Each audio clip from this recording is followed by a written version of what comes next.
نحمده ونصلي ونسلم على سيدنا ومولانا محمد رسوله النبي الأمين المكين الحنين الكريم الرؤوف الرحيم أما بعد فأعوذ بالله من الشيطان الرجيم بسم الله الرحمن الرحيم قال الله تبارك وتعالى في الكلام المجيد والفرقان الحميد يا أيتها النفس المطمئنة ارجعي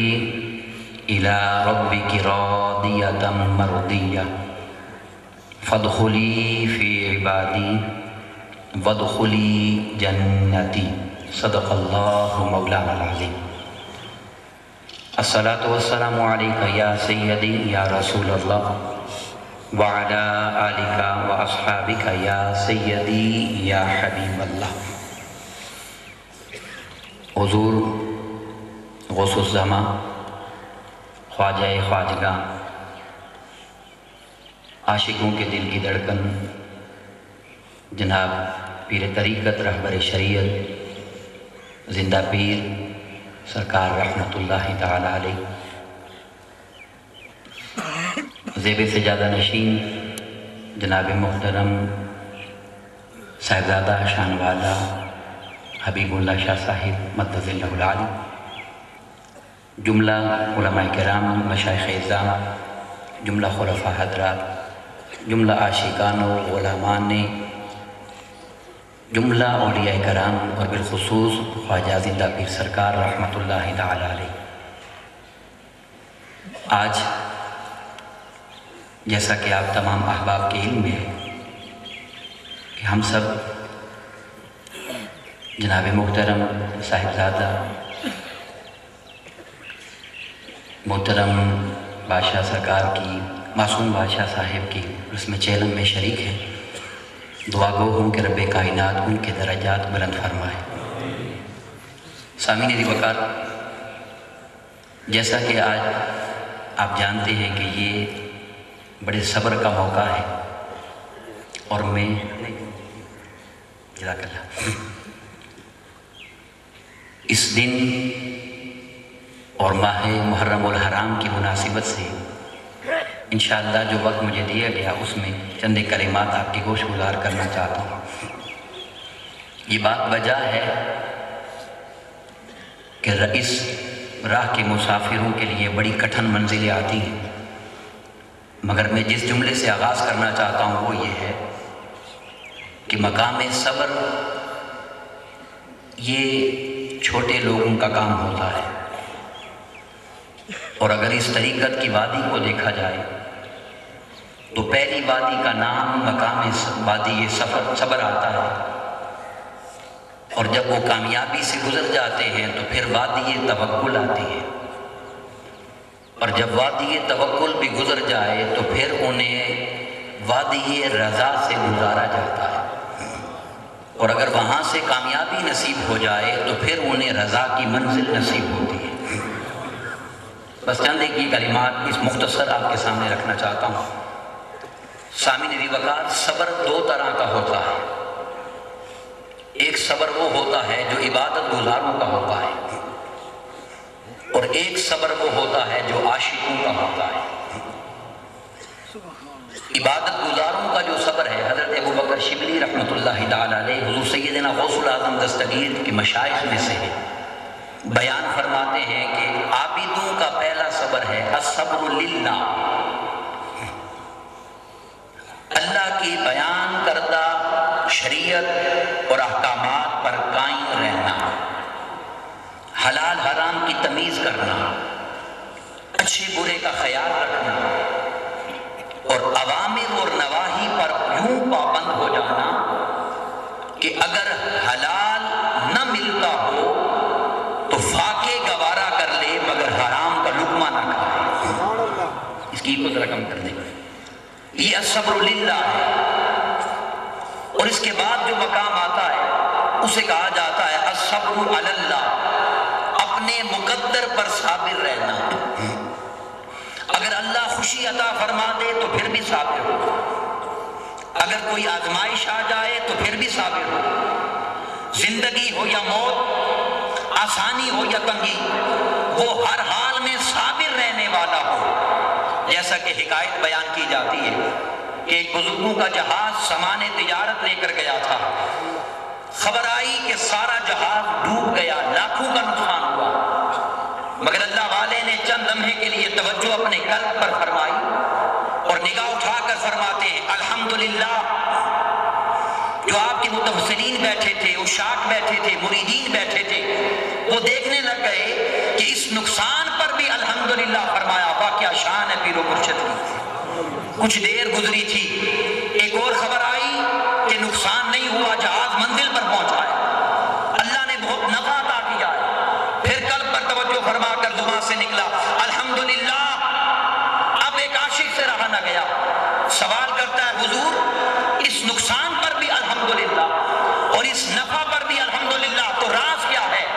تو جواب دیتے ہیں سن، یہ الحمدللہ نہ نقصان پر ہے اور نہ اس نفع اور فائدے پر ہے،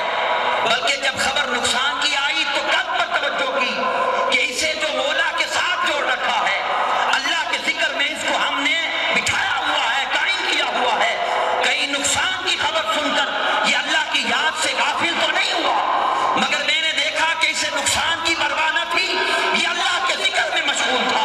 اللہ کی یاد میں مشغول تھا، تو اس استقامت پر الحمدللہ کہا۔ اور جب نفع کی خبر آئی تو انسان میں لالچ ہوتا ہے، طمع ہوتا ہے، تو میں نے سوچا کہیں نفع کا سن کر یہ دل مال کی طرف راغب تو نہیں ہو گیا، پھر توجہ کی، مگر قربان جاؤں مولا کی عطا پر کہ اس دل کو نہ نقصان کا اندیشہ ہے، نہ اسے فائدے کا کوئی اسے سرور ملتا ہے، یہ تو ہر حال میں اللہ کے ذکر میں غالب رہنے والا ہے، تو اس استقامت پر الحمدللہ کہا۔ یہ ہوتا ہے الصبر علی اللہ، اپنے مقدر پر صبر کرنا۔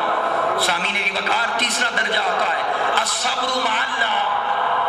سن لیے، اگر تھوڑی بڑی تکلیف آئے تو صبر کرنا الصبر علی اللہ ہے،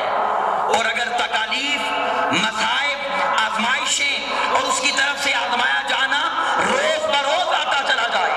روز بروز تکلیفیں آتی جائیں، مصائب آتے جائیں اور مصائب کا پہاڑ ٹوٹ پڑے اور ایک بندہ پھر بھی ثابت قدم رہے، اسے کہا جاتا ہے الصبر مع اللہ۔ سن لیجیے، مثال دیتا ہوں، سیدنا مولا علی المرتضیٰ رضی اللہ عنہ کہ جس میں مبارک میں ایک نیزہ پیوست ہو گیا، وہ نیزہ نکلتا نہیں تھا، تکلیف ہوتی تھی، تو کسی نے مشورہ دے دیا کہ جب سرکار حالت نماز میں ہو تو چونکہ نماز میں توجہ مولا کی طرف ہوتی ہے، ہر غیب سے توجہ ہٹ جاتی ہے، تو حالت نماز میں اس نیزے کو نکال دیا جائے تو آسانی ہوگی۔ دوران نماز سیدنا مولا علی المرتضیٰ رضی اللہ عنہ کے جسم مبارک سے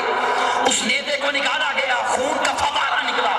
پٹیاں باندھ دی گئیں، اور سلام جب پھیرا تو فرماتے ہیں کہ یہ خون کس کا ہے؟ تو لوگوں نے بتایا حضرت آپ کا نیزہ ہم نے نکالا تھا، تو فرمانے لگے سنو، قربان جاؤں اللہ کی عظمت پر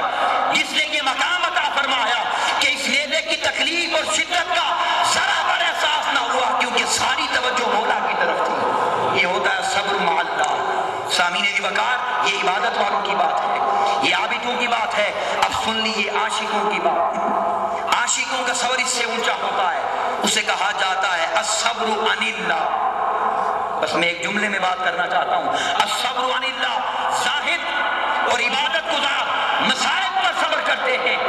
اور جو عاشق ہوتا ہے وہ مولا کے ہجر و فراق میں صبر کرتا ہے، وہ ساری زندگی ایک ایک لمحہ تڑپ تڑپ کر گزارتا ہے کہ کب یہ زندگی کا یہ پہاڑ عبور ہو جائے اور موت کا جام ایسا نصیب ہو جائے کہ مولا کا جلوہ مجھے نصیب ہو جائے، اور ساری زندگی مولا کے جلوے میں طلب کے لیے تڑپتا ہے، اس کے نظارے کے لیے تڑپتا ہے۔ اور عزیز پاک پر توجہ فرمائیں، میرے آقا نے فرمایا جب ایک مومن کی روح قبض کی جاتی ہے تو اس روح کو بلا حجاب مولا کا جلوہ عطا کیا جاتا ہے کہ ساری زندگی جس مولا کے عشق میں گزاری تھی آج اپنے محبوب کا جلوہ کر دے۔ سامعین علی وقار، حضرت ابوبکر شبلی رحمۃ اللہ تعالیٰ علیہ فرماتے ہیں، مجھ سے ایک جوان نے پوچھا کہ مشکل صبر کون سا ہے؟ آپ نے فرمایا یہی الصبر للہ، اس نے کہا نہیں۔ آپ نے فرمایا صبر علی اللہ، اس نے کہا نہیں۔ آپ نے فرمایا الصبر مع اللہ، اس نے کہا نہیں۔ آپ نے پوچھا حضور پھر کون سا صبر مشکل حاصل ہے. تو وہ کہنے لگا کہ الصبر عن اللہ، سب کچھ انسان برداشت کر سکتا ہے، مولا کی جدائی برداشت نہیں کر سکتا، اس کے ہجر و فراق کو برداشت نہیں کر سکتا. یہ وجہ ہوتی ہے سامعین، ایک جملہ عرض کرتا چلوں کہ بعض اوقات اللہ کی جنت بھی نیک نوجوانوں کے لیے بے قرار رہتی ہے،